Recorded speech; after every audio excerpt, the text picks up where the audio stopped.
अस्सलाम वालेकुम नाजरीन, मैं हूं आपका होस्ट हारिस मुस्तफ़ा अब्बासी और आप हारिस अब्बासी ऑफिशियल के नाम से मेरा यूट्यूब चैनल देख रहे हैं। आज की जो हमारी वीडियो है वो एक ऐसी शख्सियत के बारे में है कि जिसको सिर्फ पाकिस्तान में ही नहीं बल्कि पूरी दुनिया में बच्चा बच्चा जानता है। आज की हमारी वीडियो डॉक्टर अब्दुल कदीर खान साहब के बारे में है, जो आज हमारे बीच नहीं रहे। अल्लाह पाक उनको करवट करवट जन्नत नसीब करे। आप 1936 में इंडिया के एक शहर भोपाल में एक पश्तून घराने में पैदा हुए और 1936 से लेकर 2021 तक तकरीबन आपने 85 बरस की उम्र पाई। जब 1947 में पाकिस्तान और इंडिया अलग अलग हुए तो आप इंडिया से हिजरत करके पाकिस्तान आ गए।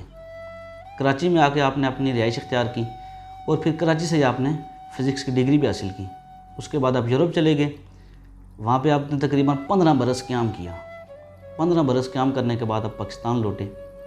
हॉलैंड की एक अदालत में आप पे ये केस भी चला था, मुकदमा दायर हुआ था कि जो बहुत अहम मालूमात हैं वो चुराई हैं आपने।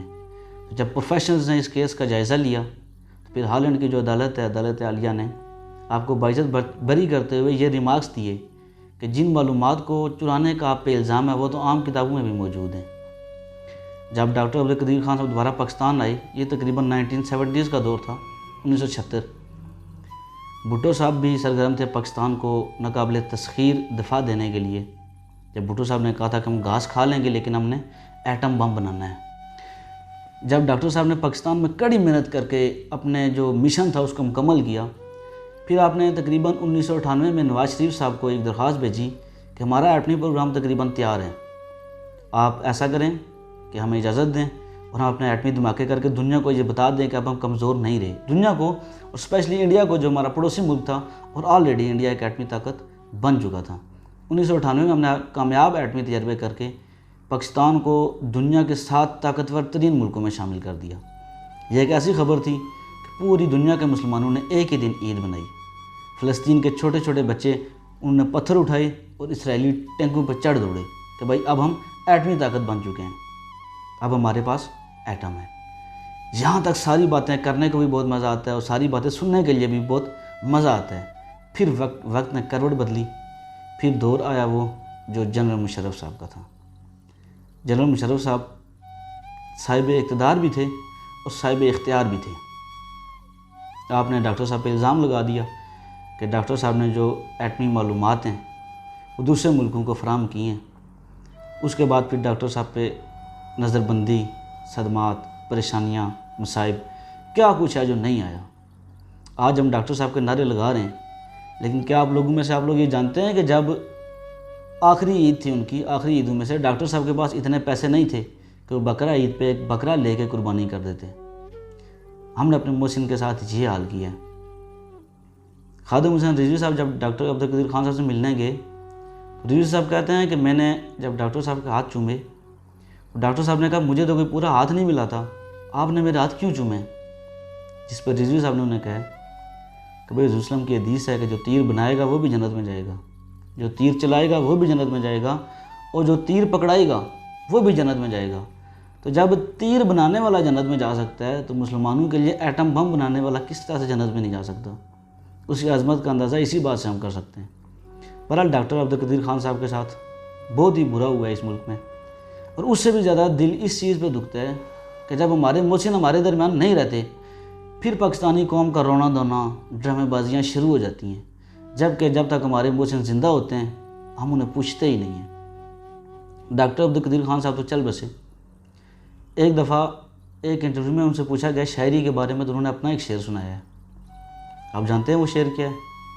वो उनका शेर था, गुज़र तो खैर गई है तेरी हयात कदीर, सितम ज़रीफ़ मगर कूफियों में गुजरी है। वो कूफी कौन थे? उन कूफियों में मैं भी आता हूँ, उन कूफियों में आप भी आते हैं। थोड़ा सा टाइम निकाल के इस शेर पर गौर कीजिएगा, डॉक्टर साहब ने हमें क्या पैगाम दिया है। सोहेल वड़ाइस साहब पाकिस्तान की सहाफ़त का एक बड़ा नाम है। आपने जब डॉक्टर साहब से इंटरव्यू करते हुए उनसे पूछे कि ज़िंदगी में कोई पछतावा, तो डॉक्टर साहब ने कहा सिर्फ एक ही है, वो ये है कि पाकिस्तानी कौम के लिए काम किया। थोड़ा सा आपने और टाइम निकालना है और इस बात पे भी सोचना है कि डॉक्टर साहब ने ये क्या कहा है। बहरहाल अल्लाह पाक उनकी मंजिलें आसान करे, उनके दर्जात को बुलंद करे, उनकी मग़फ़िरत करे।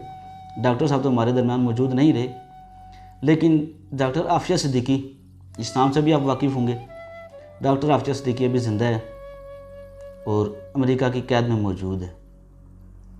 हम डॉक्टर आफिया सिद्दीकी के लिए तो कुछ नहीं कर सके। बस एक मेहरबानी आप लोगों ने करनी है कि कल जब हमें खबर मिलेगी ना कि डॉक्टर आफिया सिद्दीकी दुनिया से चल बसी, तो हमारा रोना धोना, ड्रामेबाजियाँ, मुनाफकत ये फिर शुरू हो जाएगा। आप मेहरबानी करें, ये भी ना करें। आपसे मुराद मैं भी हूँ, मैं और आप, हम सब, हमारा तर्ज अमल ही यही है। जब तक मोहसिन जिंदा है उसको हम पूछते ही नहीं हैं, और जब वो दुनिया में नहीं रहा फिर हमने उसकी दवाई निकाल देनी है। वो कहते हैं ना कि मौत को लोग यूँ ही बदनाम करते हैं, तकलीफ़ तो ज़िंदगी देती है। इस बात की अगर किसी ने तशरीह मालूम करनी थी ना, तो बेहतरीन तशरीह कर सकते थे डॉक्टर अब्दुल कदीर खान साहब। जब डॉक्टर अब्दुल कदीर खान साहब की तदफीन का वक्त आया, हमारे अशराफिया में से कोई गया ही नहीं, किसी ने जहमत ही नहीं की। खान साहब करीबी मौजूद थे, वो भी नहीं गए। बाकी जितने भी ताकतवर लोग हैं, जिनको ताकत का सरचश्मा माना जाता है, कोई भी नहीं गया। अक्सर लोगों से जब मैं बात शेयर करता हूँ वो कहते हैं खान साहब क्या करते? खान साहब कुछ भी ना करते। खान साहब इतना कर देते हैं कि जितना हमारे पड़ोसी मुल्क के वज़ीर-ए-आज़म नरेंद्र मोदी ने अपने एटमी साइंसदान से किया। जब इंडिया का एटमी साइंसदान अपने सफ़र आखिरत की तरफ उस तरफ रवां था, इंडिया के वज़ीर-ए-आज़म, army chief, air chief, naval chief, ये सारे लोग वहाँ पे मौजूद थे, और इनके अलावा बाकी बहुत सारी ताकतवर शख्सियात मौजूद थी। और अगर आपने देखना है कि किस प्रोटोकॉल में सफ़र आखिरत की जानिब उसको रवां किया गया है, तो आप नेट पर सर्च कर सकते हैं। आपको रश्क आएगा इंडिया वालों पे, और फिर अपनी वीडियो सर्च कीजिएगा, तो मुझे उम्मीद है कि थोड़ी सी आपको शर्मिंदगी भी होगी, और मेरे ख्याल में होनी भी चाहिए। यहाँ रोना आता है जो डॉक्टर साहब के साथ हुआ उस पर भी, और जो हमारा तर्ज अमल है उस पर भी। अब बंदा डॉक्टर साहब की जुदाई पर रोए या अपने तर्ज अमल पर रोए, आखिर ये मामला कब तक चलेंगे? कब तक वक्त अपने हाथों से गवा के फिर हम रोना धोना शुरू करेंगे? ऐसे तो नहीं चलता, ऐसे तो नहीं होता। हमें अपना तर्ज अमल बदलना पड़ेगा।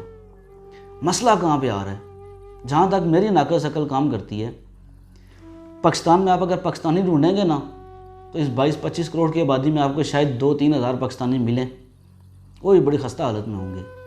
हाँ, आपको अगर कोई नून लीग वाले चाहिए डेरों के हिसाब से, पीटीआई वाले डेरों के हिसाब से, पीपल्स पार्टी वाले डेरों के हिसाब से, और इसी तरह बाकी पार्टी वाले भी, जब तक हम लोग अपनी सियासी पार्टियों को छोड़ के पाकिस्तान की तरफ नहीं आएंगे, भाई एक तहरीके इंसाफ का कारकुन होने से ज़्यादा ज़रूरी एक पाकिस्तानी होना है।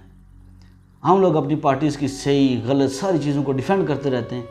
यही डिफेंड अगर हम पाकिस्तान को करें तो आज हमारे मामला बहुत सारे डिफरेंट हों।